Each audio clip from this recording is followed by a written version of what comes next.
Good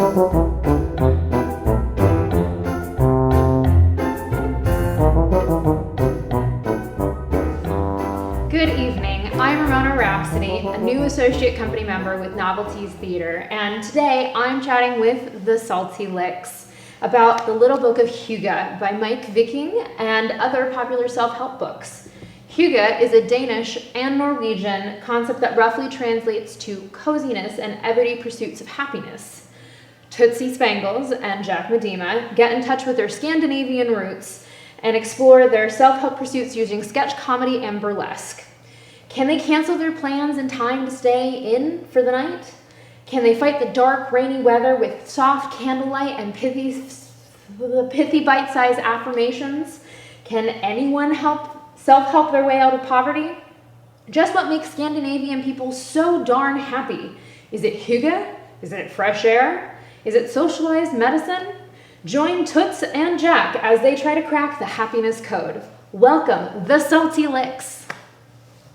So, why this book? The concept of hygge, or hygge, if you will. Hygge. Was actually introduced to me by Tootsie, and the book was introduced to me by Tootsie, and it was actually something I think we really needed because we're people who really want to always be productive and always be doing something, and this kind of concept of hunkering down with intentionality is something that is very important to the both of us in order to recharge so we can be the productive people that we care to be. Yeah, and I feel like we've been interested in self-help for a long time. A couple of years ago, we wrote a one-act called How to Be Happy and Get Everything You Want, which is like about a self-help charlatan played by Jack who like crawls through my TV and gives me just the worst fucking advice possible. Just an insane doctor. Just an insane person who's also clearly unwell. Yeah, it's just self-help we wrote that when we were both going through like a pretty dark time. And so we kind of have like been like, oh, is self-help, is it bullshit? And then we've sort of like, we trade books back and forth a lot. Mm-hmm. And then we recently read Untethered Soul together. Yeah. And that was like a pretty intense book. So the idea of like self-help has just been really interesting. The concept of hygge I think is really great. And I think we've, it's been really important to us. And then so to be able to be like, oh, let's read like we sort of like just started practicing it. We read a couple of articles. It was introduced to me by my therapist when I first moved to Seattle. I was having a really hard time dealing with the like dark, rainy weather. And she was like, oh, you're Norwegian. Like, don't your people, like, they love hygge. Like, get into hygge. And so I started researching it. I was like, oh my gosh, this is exactly what I needed. So when I heard about this book and shared it with Jack, I was actually a little underwhelmed. I think the concept, because it's a really old concept, I think it first appeared in like the 16th century. So it's been around for a really long time. And the book offers some, it offers a lot of insight into what hygge is and the culture surrounding it. But it really doesn't dive into like what really makes people so happy in a lot of Nordic countries, which is kind of what you mentioned, which is like socialized medicine. They have a government that cares about them. So this was, we wanted to find a book to really kind of play with those ideas of self-help and why it's important and what we love, but also be like, why it's bullshit too. So, has your relationship to this book changed at all over time or even with each other in regards to the book? I would say my relationship to hygge has changed, especially during this pandemic, during these unprecedented times. I have felt myself really leaning in hard to that. And I think the biggest thing that it gave for me, and I would curious to hear what you think about, Jack, is that I feel like it takes away the pressure to be like productive. Like I feel like what you mentioned is like it's a very intentional creating a space. So it's like you're at home, and it's not just like soft candlelights and blankets and all those things, but it's like it's rest, it's community, it's treating yourself well, and making yourself feel comfortable and safe. And I think during this time when there's so much uncertainty, I've really leaned hard into doing that, and not feeling guilty about feeling so tired all the time. I don't know about you all, but like I'm just exhausted sometimes by just doing nothing. So yeah, I think I've leaned into it a lot harder. I don't know about you. I would say for me, I'm such a all or nothing. Like I'm gonna do it just right from the top. That mine's more like the intentionality is much more present in my practice of like, okay, now I get a jammy, now I get a snack, now I rest for a second, and it's something that is timed and intentional. Otherwise, I'd be like, goodbye. Yeah. See you later. Yeah. Yeah. I would also say that like so a couple of years ago, my older brother and his family moved to Norway. So he's living the full Hygge life, or over in Norway they say Hygge. And so like here, the joke that we make, like it cost my cousin $35 to have a baby. That's my sister-in-law. It cost her like $35 to have a baby. And didn't you say in the U.S. It's like great? It's like I have not given birth, but it's not $35. And so, and also like hearing about their experience. That's like, copay if you want to have yeah, God, oh my God. So hearing about their experience, about also like their different pandemic experience, what it's like living in a place that has like socialized medicine, and yeah, they have Hygge, but like it's just very like living in that Nordic culture. It also has made me like really angry, like just hearing about his experiences. I'm happy for them. I'm happy for you, Eric. But yeah, having that perspective too with somebody like family who's over there and experiencing all of those things, that's just like not like, oh, it's like cozy fun sweaters and like hot cocoa all the time and like we ski to work. Like he does do those things, but yeah, like just to have that sort of ability to know that they won't slip through the cracks in the same way that we allow people in our country to do. That's super interesting here. I think just to follow up on it, I think it's about anywhere from $8,000 to $10,000 in the U.S. to have a baby. The price of a used car. If you're lucky. I think cars went up like 35% Yes. during the pandemic. Yeah. Yeah. Anyway.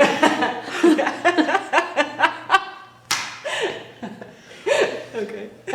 What are some of the historical or cultural contexts that you think about when you're reading about Hygge? Hygge. Depends on how you like your party.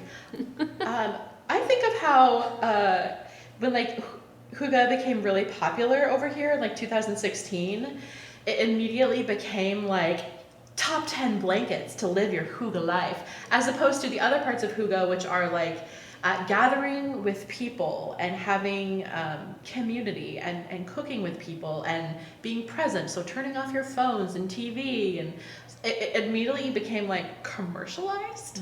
I think. I don't know. What do you think? Yeah, I kind of feel that way.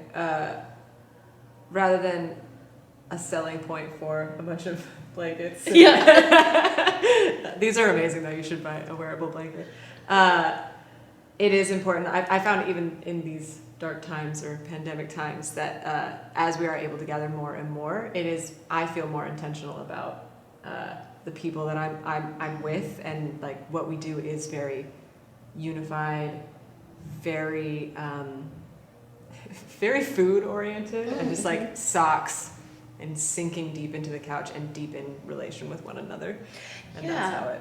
I even think like when I came over to rehearse the other day, and like you just had all these, like it was very cozy in your place, and you like made me really, you made me that hash. That was so warm, and like it felt really good to just like sit there and like talk. And also another part of Hygge is like the conversation that you have doesn't have to be like you're not supposed to talk about politics, and that's not to be like you shouldn't talk about politics in mixed company, which think that you should.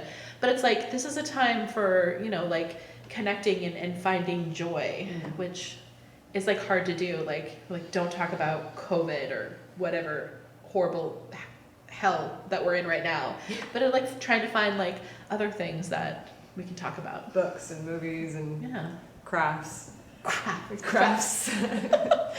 The air. It's got this a nice breeze. It's a conversation starter. Well, on that note, thank you, the Salty Licks, for speaking with us today and sharing the piece we are about to see. And now we'll turn to the stage where we'll watch the Salty Licks, a divine duo of dirty, flirty comedy featuring Tootsie Spangles and Jack Medema. They're not bitter, just salty. Present this piece inspired by The Little Book of Hygge.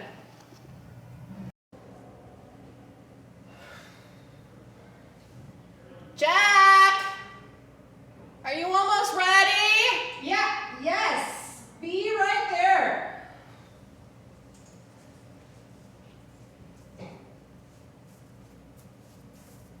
Oh. Is that what you're wearing tonight? You look great. I think you might be a little cold is all. Toots, yeah, never mind. Okay. What's wrong? What? You just what? I'm so sorry, Toots. I can't. Jack, just spit it out. You're being weird and it's scaring me. I just don't feel like going out!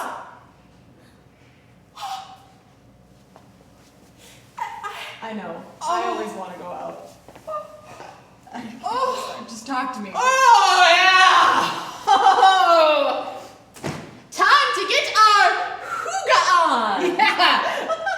Our what? Our hygge! Or, hygge. It really depends on how you like to party. Right, but what is that exactly? Oh, Jack, okay. It's this book I've been reading, and it's like this method to happiness, I would No, say. Toots, I'm gonna stop you right there. Is this another self-help thing? I think we should really stop self-helping ourselves. Okay, this is different, though. Oh yeah? Different than the last one you made me read? The one with the horse running on the cover? And on a beach? Untethered Round down soul. your reality. What? No, Jack, this is totally different. Oh yeah? Different than, girl, wash your face. Which made me break out, by the way. Okay, you didn't actually read that book. Plus, the author, Rachel Hollis, is like a huge asshole. so Okay, it's what about better. a follow-up book? Girl, stop apologizing. Which, I'm sorry to say, I actually did read. Okay, well, that one's on me. I'm sorry. Girl, stop apologizing. Sorry. Are you being serious Are right now? you kidding? Are you? Serious? You Sorry. keep doing it. It's a No, habit. I It's swear. a habit. Thank you. Oh, okay, fine. What about the final one, that tidying up book? And you Marie Kondoed absolutely everything I own in the apartment. Where are my bras, T? Okay, Jack, those weren't making me happy, okay? Okay. Those weren't bringing me joy. Toots, I don't care who moved my cheese. I'm lactose intolerant. I know I'm a badass. I can't work a 4-hour work week when I labor in person because my love language is cash, okay? I don't want to win friends or influence people or declutter my mind or eat, pray, love that frog. I don't want to make my bed because I already don't give a fuck. Do you know what those books are actually saying, okay? They're like, hey, have you tried not being poor, you sad fuck? Okay, I hear you. But this book, it was written by the happiest people on earth. Oh, the ones on that isolated island that like speared those missionaries that tried to come ashore. They deserved it. No. But I hope they're doing well. Yeah, me too. No, Jack, okay, this book, it's on my Kindle. Okay, it's written by, this Danish dude, who works at the Happiness Institute. Did you know that the Danish people are considered the happiest in the world? Cool. Yeah, do you want to know why? I don't know. They're baked goods? Close. Their importance of the collection over the individual? Sort of. Keep going. Their lack of guns. Their welfare state. Their socialized medicine. Did you know that it cost my cousin in Norway $35 to have a baby? She was in the hospital for 2 nights. Oof. I bet that hospital food was so bad. Hospital food is bad everywhere, T. Okay, Jack, but come on, huh? Don't you want to learn the tools to live a truly Hygge? Oh, baby, just pick a side. Hygge life? Fine. Yeah. Show me. Or I can dance you. For you, with you. You know, to explain things. Fine. Let's do that.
The secret to happiness is a cuddle puddle and candles. Yes, but also blankets, books, jammies.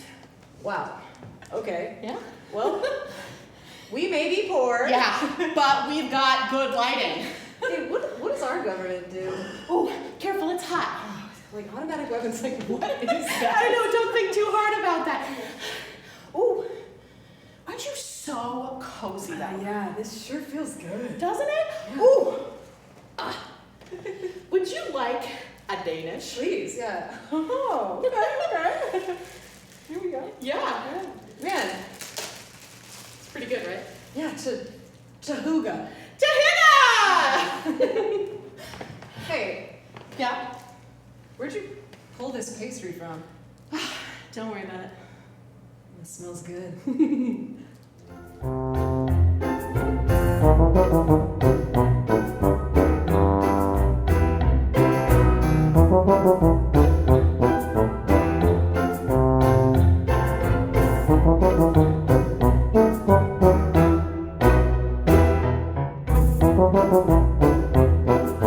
Thanks for watching Ekphrasis, a production of Novelties Theatre.